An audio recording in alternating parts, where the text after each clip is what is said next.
Je vous laisse la parole. Bonne table ronde à tous. Alors, merci Patrice. Alors aujourd'hui, là, quand Patrice m'a proposé cette thématique-là, je trouvais que c'était vraiment une thématique super intéressante et de se dire que, ben, vous savez comme moi, la fidélité n'est pas éternelle. Il faut vraiment travailler sur cette fidélité au quotidien. Et là, en fait, on a vraiment un plateau intéressant d'intervenants puisqu'on va pouvoir balayer pas mal de sujets. On va commencer donc avec Pauline, donc le groupe Nickel, où justement là, on va voir cet aspect industrialisation avec les campagnes et vraiment ce parcours du nouveau enfin, une nouvelle personne qui a souscrit au compte Nickel. Donc c'est vraiment intéressant parce que c'est vraiment une très grande structure. Après, donc on va poursuivre. Donc là, ça va être beaucoup plus simple parce qu'avec Ardoise, bah, le parcours client est plus simple. Mais par contre, on va travailler sur des choses importantes qui sont les moments de vérité. Parce que là, il ne faut pas se louper. Et tu nous expliqueras pourquoi. Ensuite, on va parler de la culture client parce qu'on ne peut pas faire de la fidélisation si on n'a pas une bonne culture client, une bonne orientation client. Et ça, en fait, donc chez Malakoff Humanis, ça c'est vraiment important parce que ben, vous êtes 10 000 collaborateurs, donc cette culture client doit être infusée de partout parce que tout le monde n'est pas proche du client. Et donc, ben, tu nous auras même l'exemple de la DSI qui réussit à avoir cette proximité, donc revoir ses process et revoir les outils. Et justement, quand on parlera de la culture client, là, on verra avec une structure qui est moins grande que Malakoff Humanist, mais qui a quand même de belles tailles. Et on verra justement comment on va créer de A à Z cette culture client, parce qu'en fait, bah, c'était des gens qui n'étaient pas forcément très sensibles au sujet. Voilà. Et tu nous expliqueras justement pourquoi tu nous dis qu'on passe d'une culture de bailleur, enfin d'une entreprise de bailleur à une entreprise de service. Donc on va se retrouver ensemble pour une petite heure sur ce sujet. Alors, ce que je vous propose, c'est qu'on commence dès maintenant parce qu'on a beaucoup, beaucoup de choses à vous dire. Donc, je te laisse, Pauline, nous dire un petit peu qui est le groupe Nickel et un petit peu des spécificités parce que cet aspect d'avoir de la data, d'avoir beaucoup de clients, permet justement de rationaliser ses choix et de justifier pourquoi on va fidéliser. Bonjour à tous. Donc moi, je suis Pauline Pinault. Donc je travaille chez Nickel depuis maintenant 7 ans. Nickel, c'est un service bancaire alternatif donc de type néobanque qui compte aujourd'hui 4 millions de clients. On est présent en France, dans les DOM-TOM, mais également dans 4 pays de l'Union européenne. On s'appuie sur un réseau de buralistes partenaires, de 8000 buralistes partenaires. L'offre est très simple. C'est un service qui est inclusif et accessible. C'est un compte qu'on peut ouvrir en 5 minutes chez un buraliste ou en ligne et qui nous donne accès à un RIB français et à une carte, une Mastercard internationale. C'est un compte avec une cotisation annuelle de 25 €. Donc c'est un produit, c'est un service facile à acquérir, mais également facile de l'abandonner. Voilà, donc moi, j'ai grandi avec Nickel. Nickel a 11 ans aujourd'hui. Quand je suis arrivée, il y avait 750 000 clients et aujourd'hui, comme je vous l'ai dit, on est 4 millions. Donc j'ai vécu la croissance de Nickel. Depuis maintenant 5 ans, je suis responsable du service fidélisation et rétention client. Et jusqu'en avril dernier, je pilotais également le service client sur la partie appel et mail entrant. Donc le fait d'avoir cette double casquette m'a permis de mettre le doigt sur un levier essentiel qu'on ne peut pas fidéliser un client sans une excellence opérationnelle à tous les niveaux. Depuis avril de cette année, j'ai quitté le service client front, j'ai conservé la fidélisation et j'interviens sur la transformation de nos outils clients.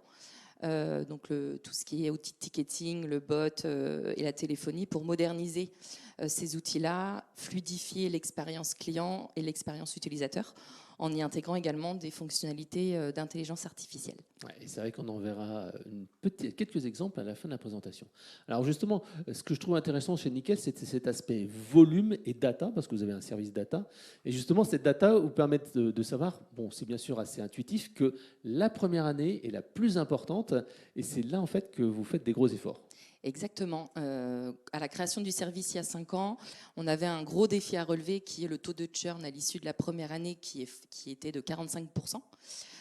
Donc quasiment un client sur 2 nous quittait à l'issue de sa première année.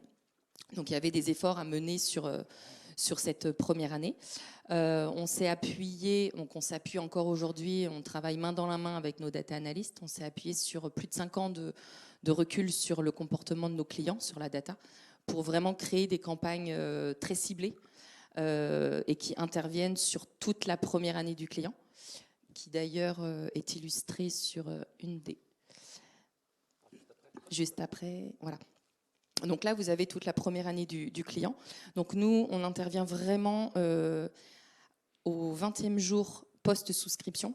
Pourquoi ? Parce que de par expérience, on sait qu'un client qui est inactif sur les 20 premiers jours suite à la souscription de son compte, c'est un client qui a un risque de churner à hauteur de 80% à l'issue de sa première année, d'où l'importance d'intervenir tout de suite.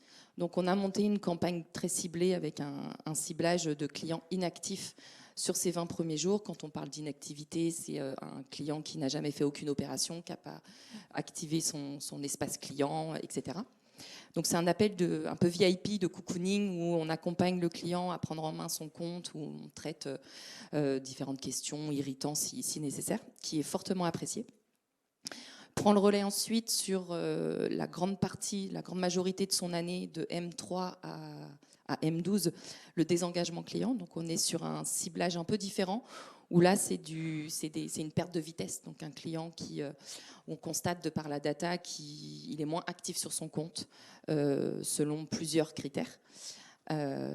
Et enfin, on a notre grosse campagne majeure qui arrive vraiment en toute fin de première année, juste avant l'appel de cotisation. Dans notre stratégie, quand un client paye 25 €, sa cotisation, il s'engage pour 1 an. À l'issue de ces 12 mois, il y a un appel de cotisation et on lui laisse 3 mois, donc jusqu'à M+15, avant de clôturer son compte. Nous, côté fidélisation, on intervient au 14e mois, donc vraiment sur le dernier mois, pour laisser le client renouveler naturellement, alimenter son compte pour le renouvellement de sa cotisation, ce qui permet aussi de réduire le volume de clients à contacter en intervenant vraiment sur la toute fin. Cette grosse campagne majeure, on représente à peu près 12 000 clients par cohorte. C'est beaucoup de volume, qu'on a longuement testé, traité en interne et qu'on s'est permis d'externaliser chez un de nos partenaires. Et c'est d'ailleurs toute la stratégie du service fidélisation chez Nickel. On a pour ambition de rester une petite équipe à taille humaine d'une 20aine de personnes, un peu sous forme de laboratoire, de test and learn, où on teste des ciblages, on teste des discours, des campagnes. Si ça fonctionne pas très bien, on modifie les ciblages, les discours, etc. Si ça fonctionne bien, on la poursuit. Si ce sont des forts volumes, on l'externalise. Si ça reste des volumes assez faibles, on les garde en interne. Ouais. Alors j'aurais une petite question. Là, tu nous as dit 12 000 personnes appelées, un service qui vaut 25 € par mois. Est-ce que c'est par mois, ouais, c'est 25 € par mois, hein, si j'ai bien compris. Oui, non, par an. Par an. Voilà, 25 € par an. Un appel téléphonique, c'est entre 10 et 15 €, on va dire. Est-ce que c'est rentable d'appeler ces gens-là ? Oui, alors justement, on a énormément. On a des KPI qu'on suit de près et toute campagne et tout client est suivi en termes de rentabilité. Donc aujourd'hui, les campagnes qu'on traite, on sait qu'elles sont très rentables et que ce que nous rapporte le client en restant fidèle à Nickel nous rapporte plus que ce que ça nous a coûté d'essayer de le retenir. Et je crois que vous allez même jusqu'à analyser des performances entre l'interne et l'externe. Bien sûr. Quand on externalise une campagne, on garde forcément un peu du ciblage chez nous auprès de nos équipes pour toujours comparer les performances. Et ce qu'on fait aussi, c'est que pour toutes les campagnes qu'on mène, on a toujours un échantillon témoin sur lequel il n'y a aucune action faite par nos équipes pour voir si c'est pertinent de poursuivre, de donner de l'effort humain, parce qu'on sait que le temps, c'est de l'argent et toute action a un coût. Et ça nous est déjà arrivé d'arrêter des campagnes parce que l'échantillon témoin était autant... le taux de renouvellement de cotisation était aussi bon que si on menait des actions. Ça, c'est bien sûr les campagnes automatiques, mais vous avez aussi des campagnes qui sont liées sur le comportement, en particulier sur la note, le NPS, ou les gens qui ne sont pas contents. Ça, c'est plutôt du comportemental. Exactement. On a, si on revient sur la timeline, on a des campagnes qui interviennent ponctuellement sur cette première année. Donc, on recontacte par téléphone les détracteurs des enquêtes NPS qui ont mis des notes entre 1 et 6 pour mieux comprendre leurs irritants et les traiter avec eux. On a également une campagne que j'aime beaucoup, qu'on a créée, qui est une vraie synergie entre le service client, appel entrant et la fidélisation, qu'on appelle Top Contact. Donc automatiquement, côté FIDé, on récupère les clients qui nous ont contactés plusieurs fois pour la même demande sur un recul de quelques jours. Tout ça pour le traiter en FCR et clôturer sa demande par un seul appel sortant. Alors là, on a parlé beaucoup d'appels, on a dit que ça a un certain coût. L'intérêt aussi, parce que vous avez vraiment ce calcul ROI, rentabilité, efficacité, vous essayez de transformer des appels téléphoniques en des appels plus chauds en utilisant l'email. Exactement. On est le champ du possible en termes de campagne de FIDé est énorme. On fait ce qu'on peut avec les moyens qu'on a. Donc on a tenté des différentes stratégies, dont une qui fonctionne très bien, ce qu'on appelle nous des campagnes de lead. Sur des forts volumes, on a choisi de transformer un appel téléphonique par un envoi de mail en proposant aux clients un rendez-vous téléphonique, un rendez-vous à date et heure fixe. Les clients qui répondent favorablement à ce mail, donc on les recontacte. Donc ça nous demande beaucoup moins de bande passante. Et le taux de joignabilité est extrêmement bon. Et ce qu'on regarde in fine, l'indicateur qui nous intéresse le plus, le taux de churn, est-ce que le client renouvelle à l'issue, est très bon aussi. Donc c'est que du positif. Alors là, on a parlé business, mais vous travaillez aussi sur la partie bouche à oreille, en travaillant par exemple sur les campagnes, sur les personnes fragiles.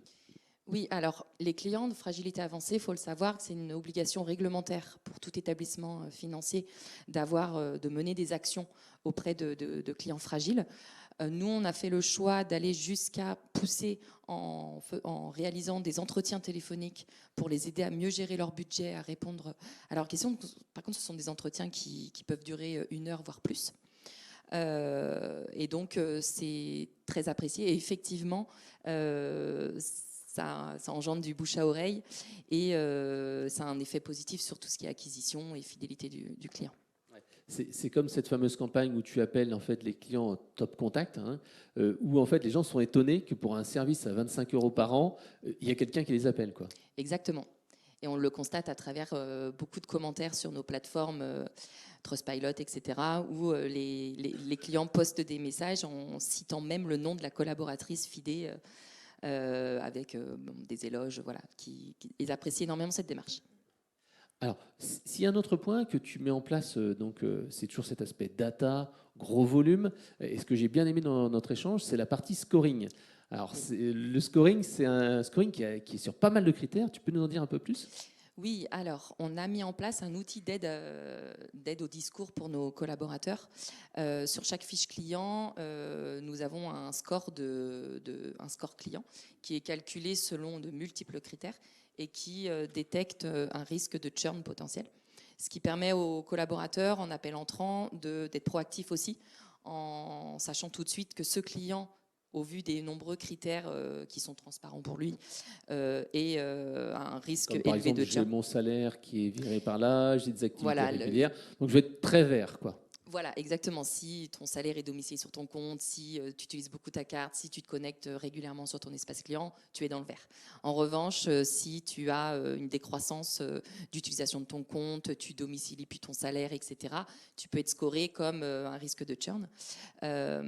Donc ça, c'est des actions de prévention, de proactivité côté appel entrant, qui aident énormément la fidélité et l'accompagnement de bout en bout. Il n'y a pas que le service FIDé qui fait de la rétention et de la fidélisation. Alors justement, si je suis rouge, est-ce qu'on va m'accorder, parce que les équipes ont une autonomie sur la partie des gestes commerciaux, Oui. Est-ce qu'on va m'accorder quelque chose? Est-ce que c'est rentabilisé? Est-ce qu'on se dit, ce gars-là, finalement, ça ne sert à rien de lui donner de l'argent parce qu'il va nous quitter?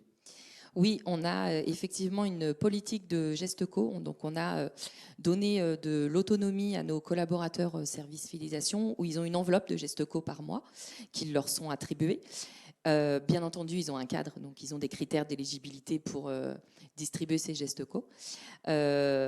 Donc, qui interviennent sur différentes campagnes.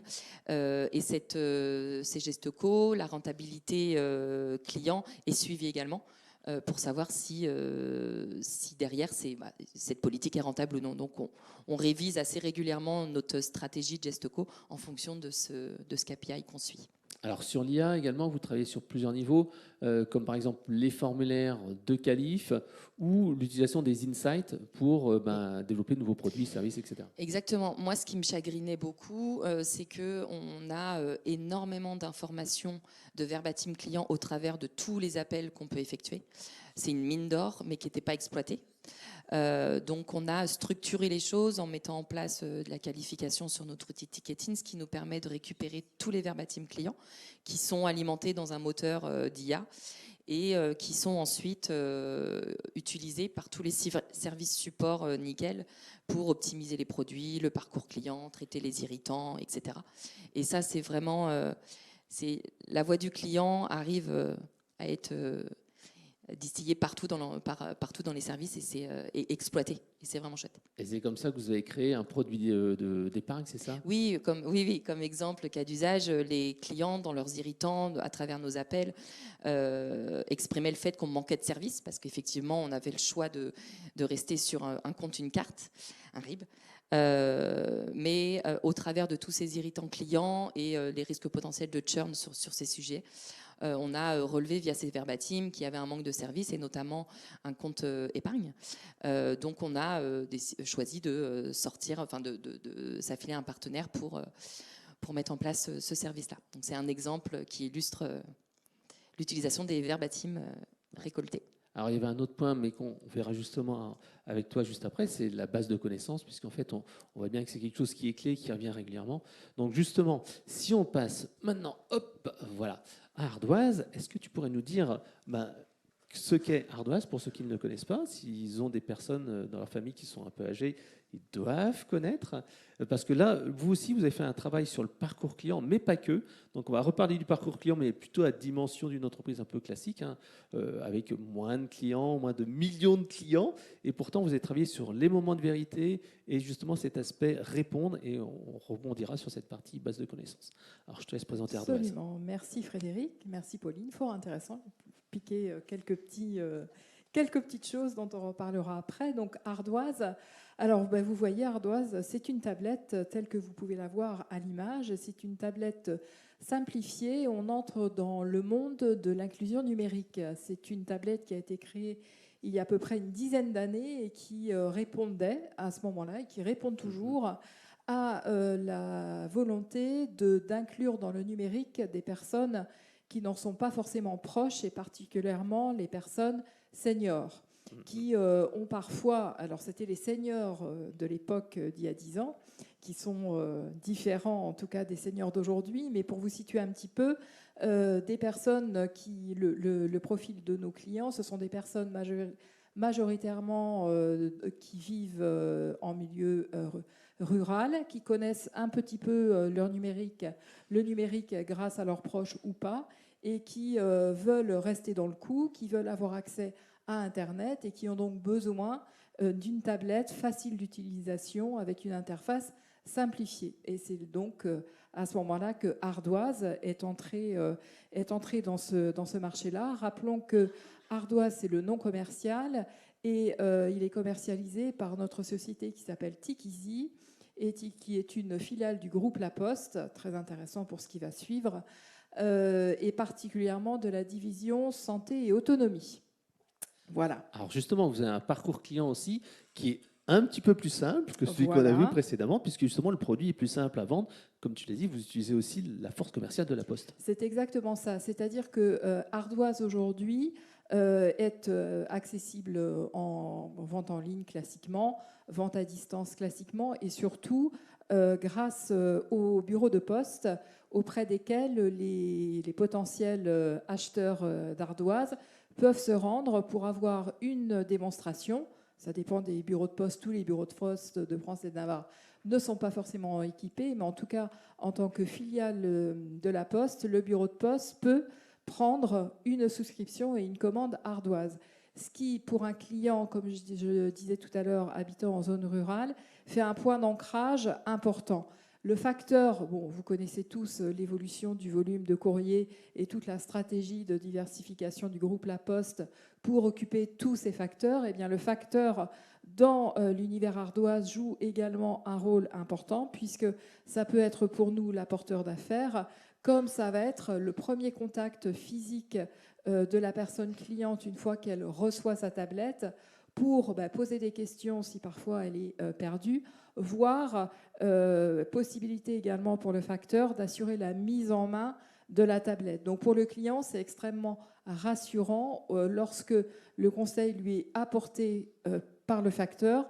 C'est le premier niveau également comment je dirais, d'assistance, très light, hein, mais en tout cas c'est le premier niveau qui va permettre d'aiguiller le client sur la suite à donner lorsqu'il est en difficulté par rapport à sa tablette, à l'usage qu'il veut en faire. Voilà. Ah, justement, vous avez votre parcours qui est affiché ici. On a le plus simple. parcours, donc c'est l'installation. Alors, c'est similaire à ce que fait Nickel. Le client qui achète une tablette est engagé pour 1 an. Donc, évidemment, l'enjeu très important pour nous, c'est à la fin de la première année, bien qu'il reste avec nous et qu'on puisse continuer à lui fournir ce service le plus longtemps possible. Donc, ça passe par les appels, ça passe par le suivi du NPS, bien sûr. Bon, ça, c'est relativement classique, de J jusqu'à J12, voire J24. Voilà pour les campagnes.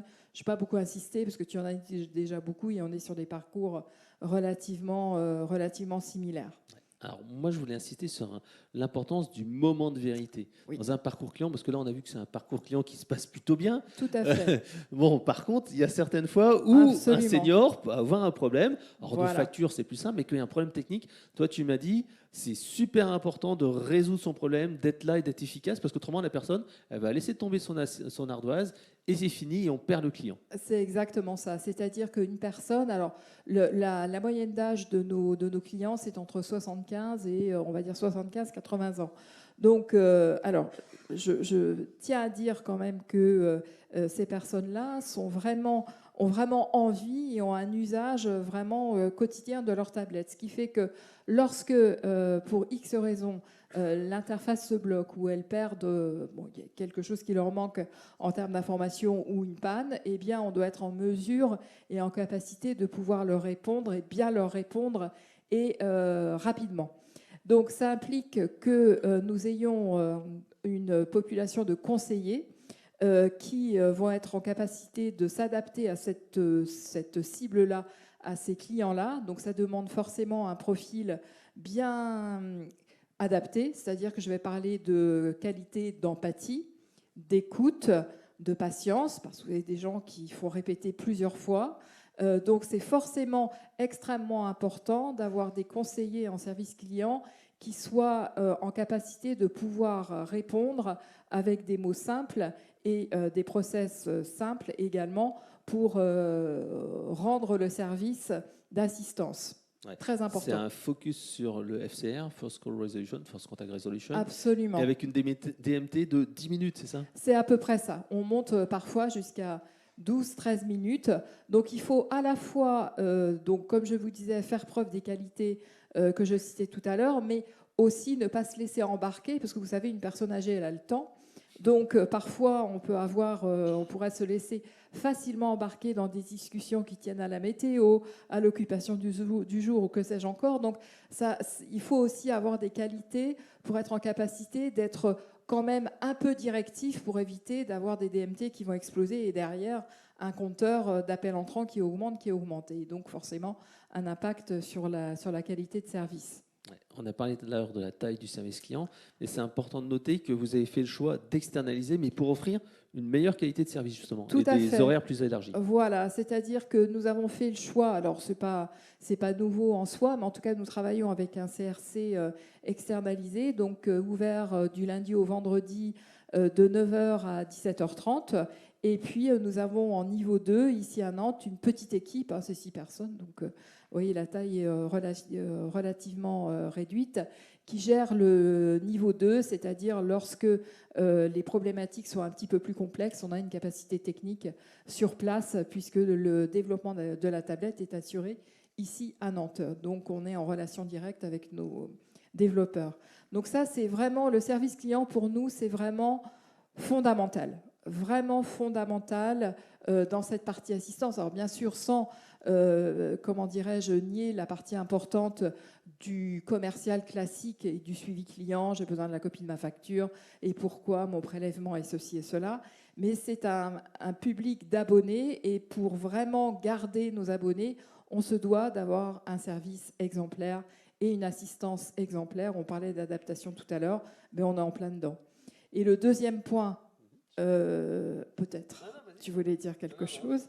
Le deuxième point, donc là on parle d'hommes et c'est vraiment ce que je me mets en tout premier.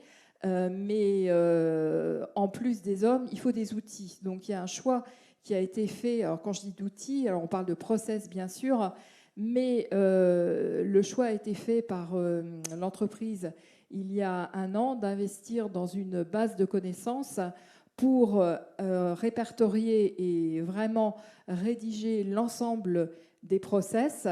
Et puis également en second plan, enfin en second plan, au même plan, mais en tout cas en deuxième point, d'avoir une base de connaissances qui soit la plus complète possible, de manière à ce que les conseillers puissent être en capacité de répondre et de répondre rapidement à un client avec un discours homogène d'une personne à l'autre. Donc ça a été également un gros chantier qui n'est pas terminé parce qu'au bout d'un an, on se rend compte que forcément, après une implémentation, il y a toujours la phase 2 d'adaptation. Et puis, vous savez comme moi aussi qu'une base de connaissances et des process, ça se maintient.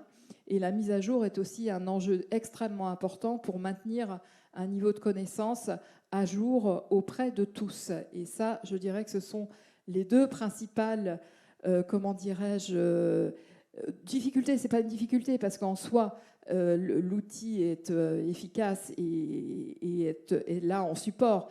Mais on sait bien que dans tous les jours, on se doit d'avoir cette vigilance particulière pour maintenir à niveau cette connaissance auprès de tous les collaborateurs, qu'ils soient en externe ou ici à Nantes. Et je sais que cet aspect justement qualitatif des réponses, ça se manifeste aussi dans la rémunération, puisque une partie du variable des agents, c'est sur la qualité de la réponse. C'est tout à fait ça. On a effectivement, en tout cas auprès de notre équipe externalisée, une partie variable du salaire qui va être indexée sur la qualité de la réponse. Alors ça a été la première étape. Et puis, donc sur la qualité d'un point de vue discours et puis évidemment sur le contenu de la réponse. C'est tout ce qu'on est en train de travailler avec notre prestataire de manière à être sûr que la montée en compétences se fasse progressivement conformément aux attentes de qualité que nous avons pour conserver nos abonnés. La fidélisation, c'est la base, hein, donc extrêmement important. Alors tu me disais aussi que sur la base de notre connaissance, une des batailles, c'était l'usage et vérifier que les collaborateurs lisent. Alors qu'est-ce que vous faites là-dessus ? Alors, on parlait de notre clientèle qui a un profil, comme je disais, plutôt senior. À l'inverse, nos conseillers, particulièrement au CRC, c'est une population qui est beaucoup plus jeune, on va dire. Et je ne sais pas si vous partagez avec moi, en tout cas, moi, c'est un constat que je fais, c'est-à-dire que les conseillers clients, les jeunes conseillers clients, n'aiment pas lire du tout. Ça les gave quand vous leur montrez une page avec beaucoup de phrases, de liens, allez cliquez ici, cliquez là, ça les gaffe. Donc, on a aussi un enjeu extrêmement important pour rendre cette base de connaissances facile à utiliser, de simplification et de s'adapter finalement à la manière dont les conseillers vont pouvoir se l'approprier. Et ça, pour moi, c'est vraiment extrêmement important parce que la manière dont on l'a conçu aujourd'hui, c'était plutôt un objectif, et peut-être seul, mais ce qui était déjà pas mal, d'absorber cette connaissance et de la mettre en un seul endroit, plutôt que d'avoir des PowerPoint, des Excel dispersés un petit peu partout. Donc d'abord, premier objectif, d'avoir toute la connaissance centralisée en un seul et même endroit. Et deuxième phase maintenant, ça va être la phase comment être sûr que les conseillers l'utilisent. Alors ça passe par le management de proximité.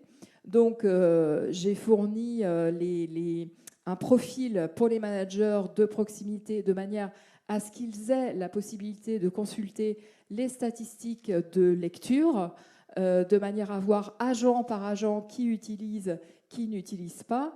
également de faire le rapport lorsque nous constatons des erreurs dans le discours, de vérifier si oui ou non la réponse était bien dans la base de connaissances et si l'agent concerné a lu ou pas lu. Donc c'est un travail constant finalement entre nous, clients, et notre prestataire pour faire en sorte que l'attendu qualitatif soit vraiment au rendez-vous avec les outils que nous mettons à disposition du prestataire.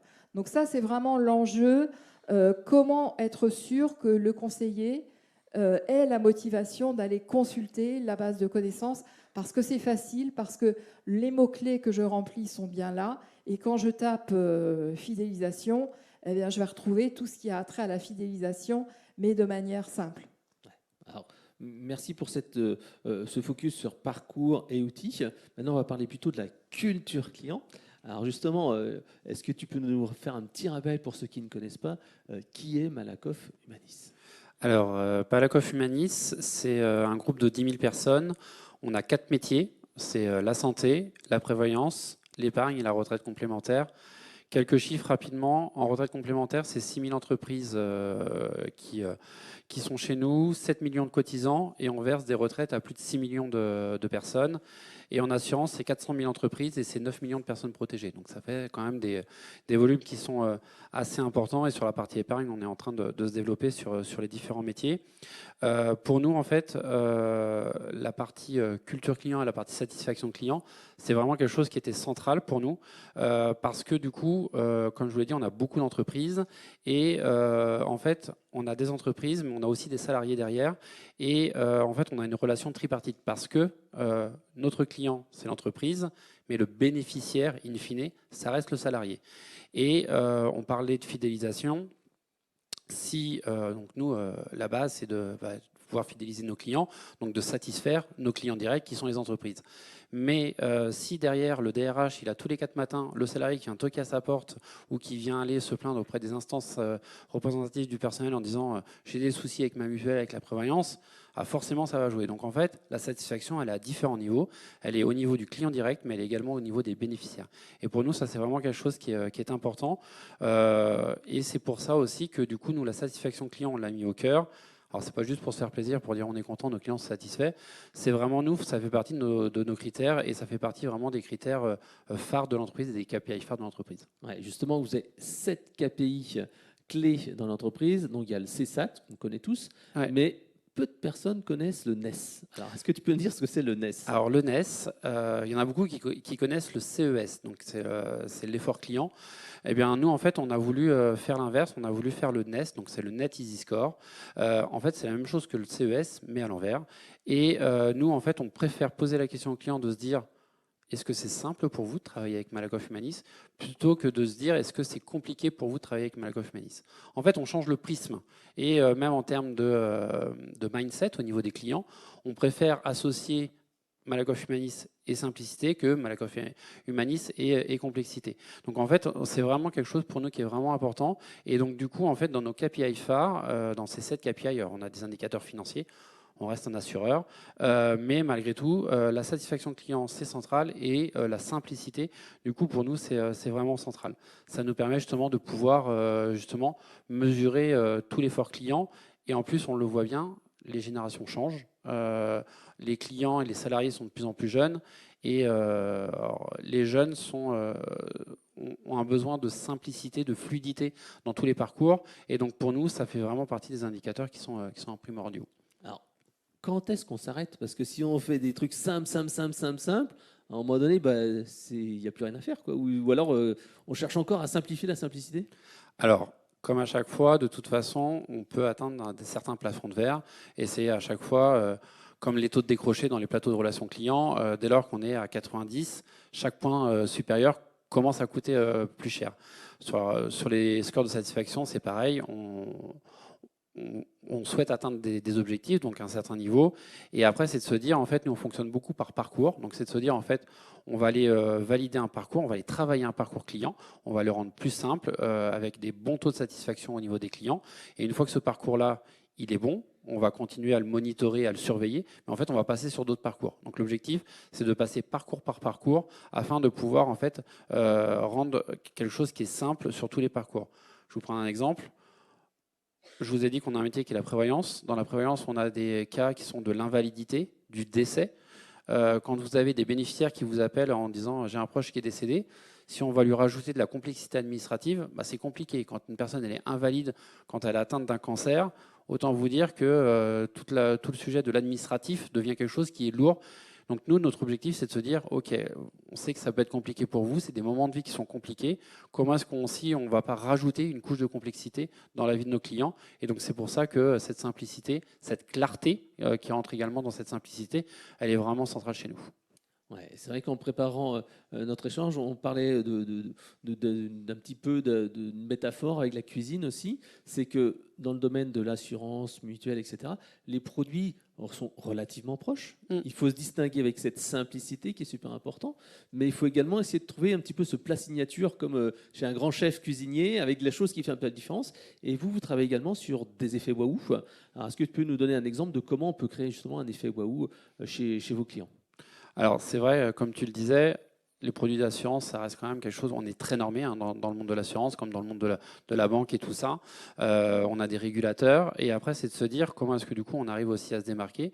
Pour nous, quelque chose sur lequel on croit, c'est de se dire que l'expérience client, c'est un facteur sur lequel on se démarque. Et donc, nos effets waouh, c'est de se dire que en fait, on veut être simple, on fait tout pour être simple, malgré tout, il y a quelques fois, ça ne l'est pas forcément. Et donc, dans le cadre justement de réclamation aussi, c'est de se dire, en fait, quand le client vit des moments qui sont compliqués, c'est aussi lui envoyer une corbeille de fruits, une tablette, des coffrets de chocolat, des choses comme ça. Et avec un petit mot juste pour dire excusez-nous, en fait, on a mal fait à ce moment-là. Et comment est-ce qu'aussi on arrive à retransformer aussi le client. Mais ça passe aussi avec des contacts qui sont assez réguliers avec ces clients-là. En fait, dès lors qu'on est sur des moments qui sont compliqués, il y a forcément des rappels. Alors ça se fait beaucoup. Mais après, c'est de se dire aussi comment est-ce qu'on juge qu'en fait, on peut aussi faire quelque chose de plus. Et là-dessus, en fait, les équipes réclamation sont autonomes. C'est-à-dire, en fait, ça passe pas par la direction générale avec trois formulaires rose, vert, jaune à signer. C'est à la main du service réclamation. Il y a un budget qui est défini en début d'année. Et en fait, le service est totalement libre pour pouvoir l'utiliser. Et c'est le chargé de réclamation qui va déterminer s'il faut ou pas envoyer ces éléments-là. Ça permet aussi, on parlait de fidélisation, alors il y a aussi la fidélisation interne. C'est aussi de se dire qu'en fait, on rend autonome et on rend aussi fiers les chargés de réclamation en se disant là, on a fait quelque chose qui n'est pas super, comment est-ce qu'on arrive aussi à retransformer l'expérience client? Justement, on arrive sur cette partie culture client. Grâce à ce geste-là et cette capacité, cette autonomie, ça vient de la culture client qui a été diffusée et infusée chez Malakoff Humanis. Est-ce que tu peux nous donner quelques points clés de ce programme culture client? Alors la culture client, pour nous, c'est quelque chose, culture client, ça ne se fait pas en un claquement de doigts, c'est long, on infuse au fur et à mesure. On a de la chance, c'est qu'on a un DG qui est convaincu là-dessus. Et donc, du coup, notre objectif, c'est que tous les collègues puissent être acculturés. Donc, il y a des gros programmes de formation, notamment avec la marque qui sont faits pour justement infuser toute cette culture client au niveau de l'entreprise. Aujourd'hui, on l'a commencé, ça fait déjà plus de 3 ans. On a déjà plus de 2000 collègues qui ont été formés à différents niveaux. Donc, on a différents badges. On a les collaborateurs, les managers, et on a des référents aussi qui sont là aussi pour infuser la culture client. Et ce qui permet justement de pouvoir s'assurer que du coup, tous les collègues, ceux qui sont face aux clients, mais également toutes les fonctions support, que ce soit aussi bien la DSI, la RH ou tout ça, qui passent par la formation culture client. Et on a des indicateurs là-dessus. Alors, on a le COS, donc c'est l'orientation client, qui nous permet en fait de mesurer en fait quelle est l'orientation client des collaborateurs. On le fait au début de la formation, on le fait à la fin de la formation, et en fait on voit les changements. Donc il y a des changements, on a des collègues et une grande majorité qui sont déjà très orientés clients. Donc là, l'objectif, c'est de voir comment est-ce qu'on arrive à les faire progresser. Et il y en a d'autres qui peuvent être un petit peu moins acculturés clients. Et là, en fait, c'est de voir en fait comment il y a ces marges de progression qui arrivent. Alors, ce que j'ai bien aimé dans notre préparation, c'est que, je ne sais pas si vous avez vu tout à l'heure le concept de hackathon IA, où on va pouvoir faire une action rapide. Vous aussi, dans le programme Culture Client, ce que j'ai bien aimé, c'est le fait que les personnes qui font la formation repartent avec un projet. Exactement. Former, c'est bien, mais pratiquer, c'est encore mieux. Il y a des équipes support qui peuvent pas forcément pratiquer des choses côté client. Donc, en fait, dans chaque promo, il y a un projet qui ressort. Alors, ça peut être des projets en groupe ou des projets personnels. Et l'objectif, c'est de se dire, en fait, mettez en pratique ce que vous avez fait. Alors, typiquement, on peut avoir plusieurs exemples. On a mis en place, notamment dans le cadre de la culture client, dans la formation qu'on avait fait, toute la partie du complete model. Donc, c'est en fait modéliser aussi l'effet des réclamations sur l'expérience client. Et puis un exemple aussi, je vais prendre par exemple celui de la DSI. On avait aussi, dans le cadre des formations, c'était aussi qu'ils aillent voir les plateaux de relations clients chez nous, et puis qu'ils voient aussi, qu'ils écoutent le client. Et en fait, ils sont assis à côté du conseiller. Et en fait, quand ils sont assis à côté du conseiller, donc ils ont écouté le client, ils ont vu comment ça se passait, c'était très bien. Mais en fait, ce qu'ils ont vu aussi, c'est qu'ils ont dit, mais non, tu as plein d'écrans, tu dois cliquer partout et tout ça. Il a dit, mais en fait, je m'en rendais pas compte quand moi j'ai développé les outils. Mais là, en fait, on pourrait limiter 5 clics à chaque fois que tu fais un appel, ça serait énorme. Et donc, en fait, on a réussi aussi à faire des choses, de la quick win, justement, grâce à ça. Et c'est ça aussi la culture client, c'est comment est-ce qu'on arrive aussi à embarquer les fonctions support type la DSI pour accompagner aussi le client et qui mettent aussi leur pierre à l'édifice. Alors, il y avait un dernier point dans cette diffusion de la culture client que je trouve intéressant et qu'on ne voit pas dans toutes les entreprises, c'est le Facebook d'entreprise, Viva Engage. Alors, dis-nous en quoi ça contribue à diffuser la culture client. Alors, c'est un Viva Engage, donc c'est dans la suite Office, et en fait, c'est un réseau social d'entreprise. Et nous, en fait, on a décidé de s'en servir aussi pour diffuser la culture client. Donc en fait, on a dans ce Engage, on a en fait un canal spécialiste pour la culture client, spécialisé pour la culture client. On a demandé à nos amis de la DSI de l'ouvrir à 100% des collègues. Donc en fait, tout le monde a l'obligation d'être abonné à ce canal-là, culture client. Et l'objectif, c'est de montrer tout ce qui est fait dans le cadre du client. Donc ça peut être des réalisations qui sont faites. Typiquement, aujourd'hui, je pense que je vais poster le fait que j'étais aux OCX Day à Nantes. Et puis, ça peut être aussi des réalisations qui sont faites. Ça peut être à des clients qu'on a gagnés, des clients qu'on a réussi à fidéliser. Ça peut être aussi des actions qui sont faites auprès des collègues. Et l'objectif, c'est de se dire, à chaque fois, parlons du client, mettons le client au centre. Et en fait, ça remonte systématiquement auprès de tous les collègues. Alors, au début, en fait, on était quelques-uns à poster. On était 5-6 à poster, une dizaine. Et puis voilà, au fur et à mesure, on y va. Et là, maintenant, en fait, les collègues postent naturellement. Et en fait, ils montrent aussi, ils sont fiers aussi de tout ce qui est fait. Voilà, il faut juste faire attention par rapport à tout ça. S'il y a un petit point d'attention, c'est de se dire comment est-ce que malgré tout, on garde une certaine centralité au niveau de cette mesure-là. Parce que du coup, en fait, il y a beaucoup d'actions, c'est très bien et on les encourage. Après, il faut juste centraliser, canaliser toutes ces actions pour que du coup, il y ait une cohérence globale au niveau du groupe. Merci pour cet enseignement. Donc, on a vu dans une grande entreprise. Si maintenant, en fait, on redescend un petit peu vers Nantes Métropole Habitat, donc là aussi, il y a eu un travail important sur la culture client. Alors, racontez un petit peu l'histoire et justement cette genèse. Alors, déjà, Nantes Métropole Habitat, c'est 25 000 logements, c'est 50 000 locataires, c'est un habitant nantais sur 6. C'est à la base un bailleur social. Et la particularité aujourd'hui sur la fidélisation, c'est qu'on a 44 000 demandeurs de logement sur Nantes. Donc ça veut dire quoi? Ça veut dire qu'un locataire qui est chez nous, a priori, il y a peu de chances qu'il s'en aille parce qu'il sait que de toute façon, la place est déjà attendue. Donc ça, c'est une première particularité. Par contre, notre métier, c'est bailleur, c'est construire, c'est mettre à disposition un logement. Donc clairement, la culture client, elle n'était pas ou peu présente, on était plutôt sur une culture de l'usager. Sauf que la réalité, c'est qu'aujourd'hui, on a des locataires qui sont de plus en plus exigeants. On a aussi, nous, des obligations réglementaires de plus en plus importantes. On a la nécessité aussi, dans un contexte économique, de faire en sorte que nos locataires payent leur loyer. C'est 10 millions de dettes aujourd'hui. Donc, c'est pas négligeable. Et la réalité, c'est qu'on est aussi finalement un relais des services publics de la métropole. Et que par conséquent, on est aussi l'image de la métropole. Dans un contexte préélectoral actuel, vous vous doutez bien que quand un ascenseur d'une tour de 18 étages est en panne pendant 4 semaines, c'est pas de la bonne pub. Donc derrière, ça veut dire quoi? Ça veut dire faire en sorte qu'on commence à infuser la culture client. On a créé la direction de l'expérience client en mars de l'année dernière et on a mis en place le service relation client en juin de l'année dernière. Historiquement, la relation client ou la relation usager, elle se passait comment? On a 7 quartiers historiques qui sont les quartiers de QPV de Nantes, dans lequel vous aviez une agence ouverte le matin, pas l'après-midi, uniquement sur rendez-vous, et pour lequel nos chargés d'accueil devaient faire aussi bien l'accueil téléphonique que l'accueil physique. Donc soyons très clairs, on accueillait physiquement et on prenait en charge les demandes des locataires en face à face. Par contre, le téléphone, si ça sonne, ça sonne. Donc une qualité de service téléphonique inférieure à 20%.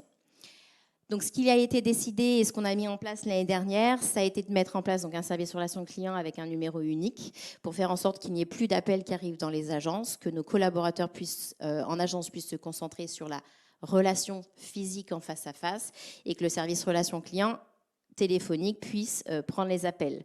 C'était 350 000 appels par an pour 50 000 locataires, donc c'est beaucoup d'appels, simple à très compliqué. On a divisé par 3 la réitération d'appels, donc ça veut bien dire qu'on a mis en place des indicateurs qualité qui sont optimales.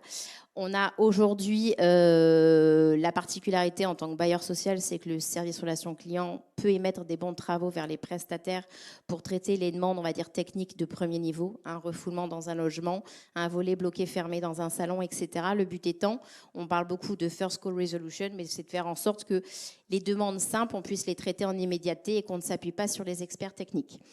Mais derrière, ça veut dire quoi? C'est-à-dire qu'on a fait passer des chargés d'accueil habitués à traiter les demandes papier, crayon en agence à des collaborateurs qui ont muté en termes de métier, qui ne savaient pas ce que c'était qu'un centre d'appel, qui ne savaient pas ce que c'était que mettre un casque sur le téléphone et de saisir en live les sollicitations.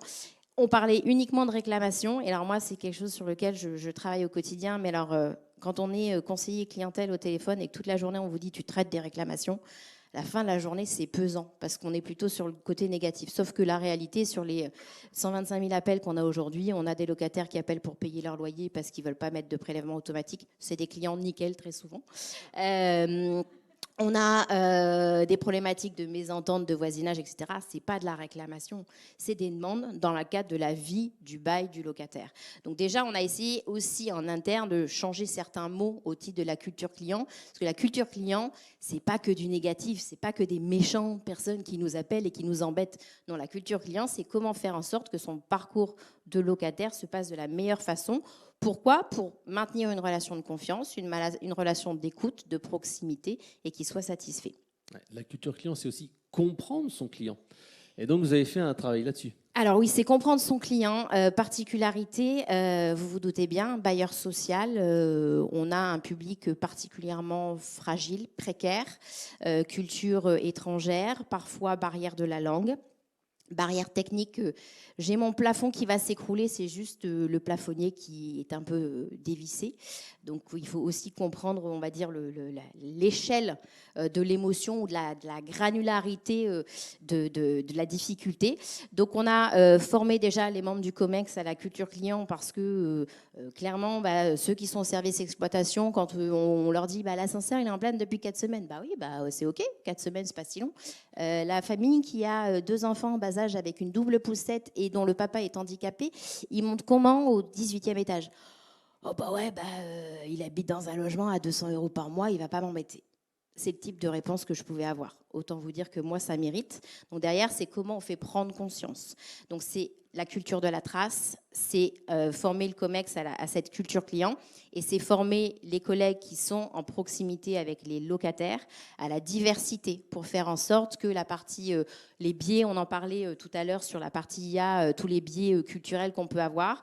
On va donner un exemple. On peut avoir au niveau de la culture des pays d'Afrique du Nord, la manière dont on s'adresse, dont on parle, c'est un débit de parole qui est rapide, qui est court, qui est intense, parce que ce sont des personnes qui sont passionnées dans leur manière de s'exprimer. Quand vous recevez ces personnes-là en accueil physique ou en accueil téléphonique, vous pouvez avoir l'impression de vous faire agresser. Sauf que pas du tout, c'est juste la manière dont la personne, elle agit au quotidien. Donc comment on fait pour donner ces éléments de lecture à nos collaborateurs pour que derrière, ils ne se sentent pas en difficulté et qu'ils puissent accompagner de la meilleure façon possible nos locataires? Alors, on a parlé beaucoup de clients, le client roi, mais le client ne doit pas devenir un tyran. Et pourtant, on arrive à une hausse de plus en plus importante des incivilités. Comment on fait pour protéger ses collaborateurs et gérer ces incivilités? Alors, c'est un vrai sujet. Moi, ça fait 25 ans que je fais de la relation client. Je connais quelques têtes ici. On se croise depuis longtemps. Il y a eu des différents événements déclencheurs dans la société et dans la société française en particulier. Les attentats, on parlait du 10e anniversaire, mais les attentats du Bataclan ont généré aussi, depuis 2015-2016, une sorte de libération de la parole ou de la colère au téléphone, parce qu'entre guillemets, si je vous croise dans la rue, vous ne savez pas que c'est moi qui vous ai crié dessus et qui vous ai mal parlé. Sauf que derrière, comment nous, les managers, on fait en sorte de protéger nos collaborateurs? On a un contexte actuellement économique, politique, social qui est quand même pas simple. Et nous, en plus, on est avec une population de locataires qui est hyper fragilisée. Donc soyons très clairs, quand ils se retrouvent, alors je vais faire exprès d'utiliser des situations un peu extrêmes, mais c'est la réalité de notre quotidien. Des locataires qui se retrouvent avec des punaises de lit ou avec des cafards parce que le voisin d'à côté, il n'a pas une hygiène au top. Quand vous avez des problèmes de refoulement parce que certains locataires font leur vidange de voiture et que l'huile, il la jette dans la colonne des WC, etc., parce que c'est la réalité, et vous pouvez avoir des locataires qui nous appellent et qui sont particulièrement virulents au téléphone. Sauf que c'est pas le deal. Donc nous, on a mis en place un process d'abord d'écoute de nos collaborateurs par rapport à ça. Donc ils ont le droit de raccrocher si on ne les respecte pas. Donc ils ont une phrase type en disant, compte tenu des éléments que vous me présentez et la manière dont vous vous adressez à moi, je vais mettre fin à cette conversation. Ils ont la liberté de pouvoir enregistrer l'appel. Donc c'est eux qui sont moteurs de l'enregistrement. Et ils ont une fiche de signalement à faire. À chaque fiche de signalement, c'est un appel que moi je fais vers le locataire pour lui rappeler les règles de bienséance. C'est un courrier complémentaire qui part et on peut aller jusqu'au dépôt de plainte à la police au regard des éléments qui ont pu être dits au téléphone. Ouais, vous pouvez même aussi leur dire, vous avez interdit de téléphone et vous avez uniquement le mail. Exactement. On est amené parfois, donc on est même là en train d'étudier. Après, on a une difficulté, c'est qu'on a certains locataires qui nous appellent parfois pour... ça sent le gaz ou il y a le feu dans mon appartement. Ils n'appellent pas les pompiers, ils n'appellent pas Urgence Gaz, ils appellent leur bailleur. Sauf que derrière, si moi demain je les interdis d'appel, je suis un peu embêtée. Mais la réalité, c'est qu'aujourd'hui, on leur indique que la prochaine fois qu'ils appellent, en fait, ils vont être pris en charge par un répondeur téléphonique et on fera que du callback avec des collaborateurs qui sont formés à la gestion des appels particulièrement difficiles. Mais dans tous les cas, on ne les prend plus en front d'appel. Et vous avez fait une formation comme aussi avec des comédiens pour justement les aider à gérer des personnalités qui peuvent être un petit peu difficiles. Exactement. Donc, on a repris des appels qui avaient été enregistrés. On a une collègue, alors elle n'est pas présente aujourd'hui, mais Vera, qui est responsable du centre d'appel à la prison nord de Nantes, qui est une personne que je recommande et qui, en fait, fait des ateliers un peu de théâtre d'impro où on reprend la situation dans son extrême. Et derrière, c'est comment on fait pour réagir. Donc, l'impro vise aussi à soulager le collaborateur qui a peut-être pu se sentir mal à l'aise avec la manière dont il a géré l'appel, mais derrière de se dire ok, mais quel est le mot que tu as utilisé qui fait que c'est parti en live? J'applique la procédure. C'est pas le mot procédure que le locataire il veut entendre. Donc c'est là où derrière on travaille d'une manière finalement ludique à comment je donne les bons outils aux collaborateurs pour faire face aux appels qui peuvent être difficiles. Alors, on est tout juste à l'heure, on a une petite minute de retard. Donc, juste pour les objectifs de 2026, vous allez mettre en place une application pour travailler sur la productivité. C'est-à-dire que les gens pourront voir sur leur téléphone qu'il y a eu un problème d'ascenseur et qu'ils n'appelleront pas que les 50 locataires vont travailler. Donc, ça, c'est vraiment travailler 2026. Oui, alors on n'est pas encore au stade de l'omnicanal avec un parcours client où on passe de l'agence au téléphone, etc. D'un seul coup, on va vers le multicanal. Et donc, en effet, on va vers une application locataire avec toute la difficulté que la première chose qu'on m'a demandé pour la mise en place de l'application, c'est diversité culturelle, diversité des langues, inclusion. Donc ça met un cahier des charges qui est déjà bien compliqué, mais la réalité, en fait, ce qu'on veut surtout, c'est mieux communiquer vers nos locataires pour qu'ils se rendent compte que leur demande est bien prise en compte et qu'elle est en train d'être traitée. Par contre, il y a parfois des impondérables. Un ascensoriste, même s'il est prévenu, il lui faut 2 heures pour venir et pour faire la réparation. Une porte de hall d'entrée qui a été cassée de manière volontaire, donc c'est du vandalisme qu'il faut réparer. Si j'ai pas la vitre, pendant 2-3 jours, ça peut ne pas être opérationnel. Donc l'idée, c'est d'améliorer notre communication pour montrer aux locataires que les demandes sont prises en compte, mais que néanmoins, il peut y avoir des impondérables, parfois parce que c'est lié à du mésusage du locataire, et donc c'est aussi leur faute et leur responsabilité.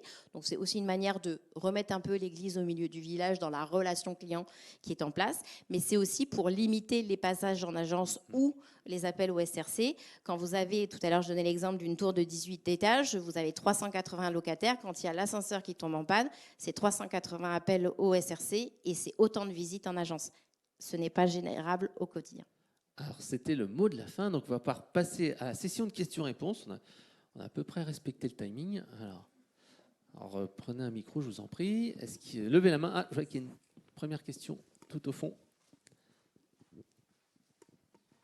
Donc, bien entendu, on sera à votre dispo après pour un échange informel.